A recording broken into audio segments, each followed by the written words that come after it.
using existential graphs. e.g. is a graphical proof system. It's an alternative, at least to start with, for propositional calculus. Eventually, we'll also have alternatives for FOL and modal logic, if anybody knows what those are. There's 4 simple rules for doing propositional calculus for any sort of proof, and there's only one operator, which is called the cut, and it's essentially equivalent to NAND, which, since this is theoretically comp-sci majors, people should know what that means. FOL you can do in one line, right? First order logic. So that you can say one word, one sentence. If you said FOL and modal, right? Yeah. First order logic. That's first order logic with existential and universal quantifier. Okay. So anyway, first rule, double cut. It's reversible. So you can say that A is equivalent to A inside of 2 cuts, and A can be any premise or group of premise or a cut or multiple cuts or whatever. Second rule, iteration and deiteration.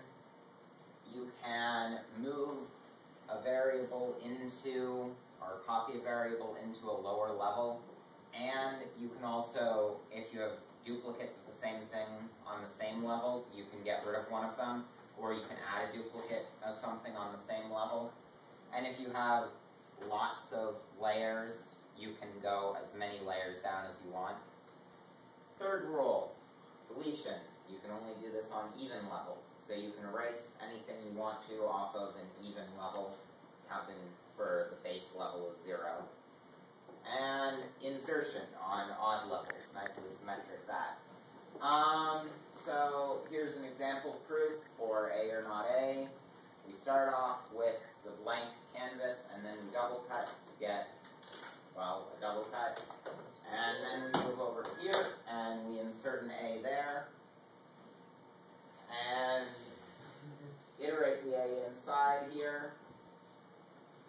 And double cut again. And then we've got A and not A, essentially. Because this is the structure of an A or not A, and this is the structure of an OR because it is not the case that not A and not A. It's kind of weird. But anyway, it works. Why we're doing this? Neat system for logical proofs. Alright. Anyway, so I hope everyone got that, the inference rules. There. In actual logic, when you write it down, it works really nicely. And these rules are just 4, other than the ones you probably know from regular logic. So we're doing this for multiple reasons. First of all, it's neat. Has anybody ever heard of existential graphs before? A couple people. Yeah, Brahms project. Brahms and Gilman. That's a cool guy. And there's no software for this at all. Well, there's no good quality software. If you want to get like Java 1.1 applets that don't work in your browser, go and do that. But when this says, no, go back. There we go. So when the system was initially made, no one could do proofs like this because it's the printing press era. So that's why you can see like for all exists, they kind of just flip the symbols on the press. But like these types of proofs are graphical, right? So you have to draw circles and then put in stuff, and then you have to do frame by frame. You can't do that there. That's why you need software for it. Right? 2012, perfect time. And it's useful for educational reasons. And Professor Baum actually said he used it in his class to teach kids existential graphs. And it's also a good way to get students in high school or middle school into logic and understand it without all the syntactic mumbo jumbo. They're just drawing everything else. So also good. Yes, Smullian's book on logic patterns could be a good test candidate for this. Yeah, we need to find a bunch of unit tests. So that Smullian's book on various variations of. I have most of them. If you want to borrow more than that. Thanks. The transitions are so fancy, yeah. So, how we're doing this? We initially used Qt, which is an awesome cross-platform C++ GUI framework, except That was too big of a gun to use for our project. So we scaled down. We're using HTML5 and Raphael.js. And HTML5 is a cool guy. And Raphael.js is a SVG framework.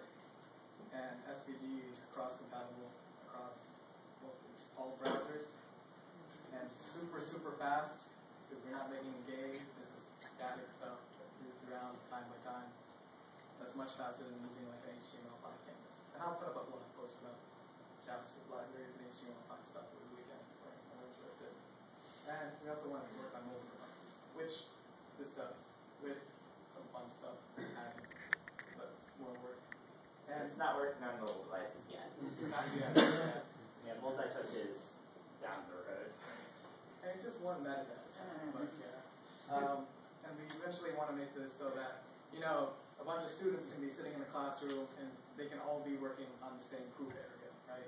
So you can just go to a website and then bam, you can see, oh, what's this guy working on here? What's this guy working on here? And you can see all the whole proof, one big thing, and have like a proof repository that people can store proofs on. So, what do we have working right now? Right now we've got the basic data structures, mostly for cuts. So, basically, the structure of the way proofs work really lends itself well for a tree. If you think of each cut as like a node on a tree. So we basically have that implemented.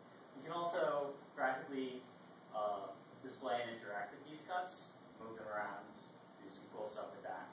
That's really what Broad here is working on. Okay. We have the ability to store multiple frames of the proof, because when you think about it, every time we do an inference rule, we shift to a new picture or a new frame of the proof. So we can store a bunch of these, which together forms the actual proof. And we've started to get the inference rules in the back end. Do some double clicks if we need to, and we're getting the template of the menu for the GUI. Do you want to do a demo? Short demo. How easy is this game machine? Yeah. We've got one Mac user here, so. Alright. So, this is the plane of truth. Everything here is true. Yeah. But, That's right? how EG's work. So, you can double click. There you go, you got a cut. And then you can double click again. More cuts. And then cuts inside of cuts. And then another cut. We need some collision detection working. It's not working. Drag it around. Yeah, there's no. It's a rough alpha stage. We don't even have variables yet. So. On the to-do list. But Yeah. this is how the proofs are made. So, you basically make a cut, maybe like insert a variable inside of it. That's all. We don't have variable support yet. Yeah, we. Not yet. It's just text. And then you can make up your promises like you do in logic, and then do your inference rules, and then you can keep that.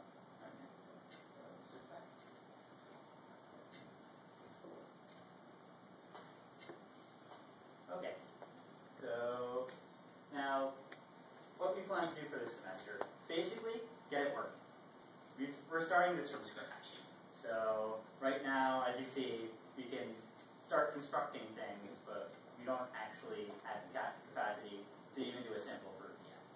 We hope to do that by the end of the semester. This means we're going to need a usable GUI, something that users can interact with it. We'll have to be able to input the premises so you can start the proof. All the inference rules have to be implemented. And using those inference rules, you should be able to build your propositional calculus proofs. So, very simple stuff without the for alls and all that.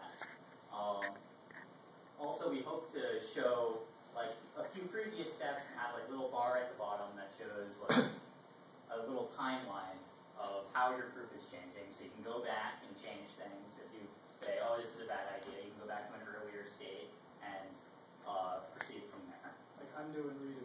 Basically. With some software like Slate doesn't have. Yeah. One of the real reasons we're doing this. But you can save and load, hopefully, probably into an XML type format, and check if you proved your goal. Another good feature would be to,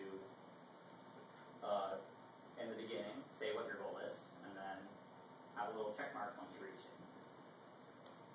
Of course, you have a whole ton of future goals. Multi-touch is one of them that's not even listed here. Automated proof, nope, Okay. Automated proof checking, so you know if you're on the right track. If you get to a point where you can no longer prove what you're trying to prove from the premises you have or the state of the proof you're at, you know you did something wrong. So that would be helpful. Another really cool thing we want to do is the ability to export the entire proof as like a video, because the proof is a sequence of different frames. That actual change that happens would actually look like a really cool video, and that would actually be the proof. Also, a cool thing would be bidirectional proofs. You know, sometimes you just start at your premises and just keep going, but sometimes you sort of start at your conclusion and want to go work backwards from there. So we want to be able to support that as well. And as you can see from that big example of A or not A, the normal person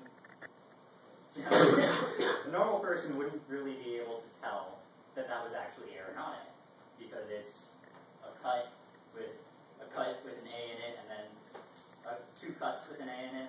That's a little bit confusing.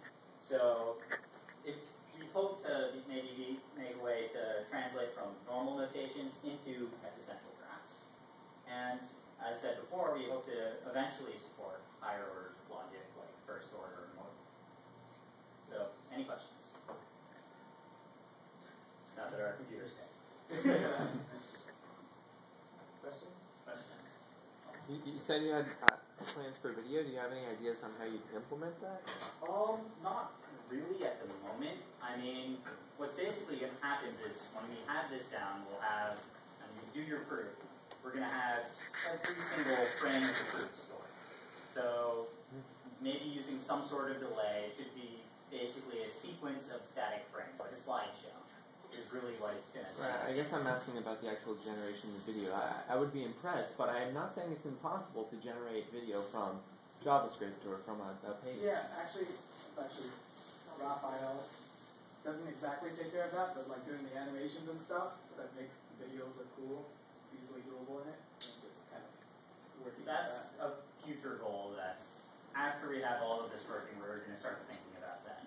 It's a cool feature, but not a vital one. So we haven't really started thinking about it. With a big subgraph isomorphism. So there is something called retrograde analysis. So you have a chessboard position, and the familiar question is, what was the first move, and who moved first, etc. That is again proposed. It's all well-studied problem, and there are software systems to do this retrograde analysis. It comes under the bidirectional proof. That is, you are given the final goal, and if this chessboard position is this, question like who moved last. So I mean, that's not exactly what I was saying by bidirectional proofs. I mean, that would be a cool thing to be able to do. There are software systems that do analysis. It would be nice to include that in the system. Maybe. I mean, this is mostly for a human who wants a concrete way of doing logic and using this sort of system to do it. It's not, well, you might want to have some sort of automatic proof checking and stuff. That's very much a sub-goal and not the primary purpose. Also, fun fact, proofs in this system are, on average, much shorter than regular logic proofs. That's a plus. And of course, for anybody who's used Slate, you know that Slate proofs are much longer than regular logic proofs. Yeah. As you can see, proving A or not A, I've